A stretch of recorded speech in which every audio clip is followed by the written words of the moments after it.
নমস্কার।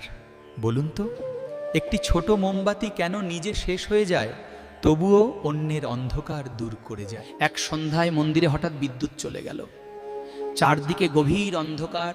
তখন এক মহারাজ একটি ছোট মোমবাতি জ্বালেন, তখন মুহূর্তেই চারদিকে আলো ছড়িয়ে পড়ল।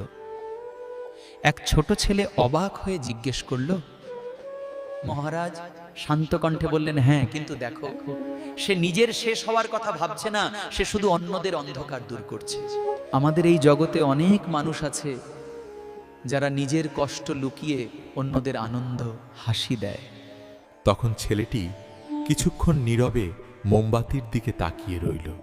সেদিন সে বুঝল যে সে নিজে জ্বলে অন্যকে আলো দেওয়াই তার জীবনের সবচেয়ে বড় মহত্ব।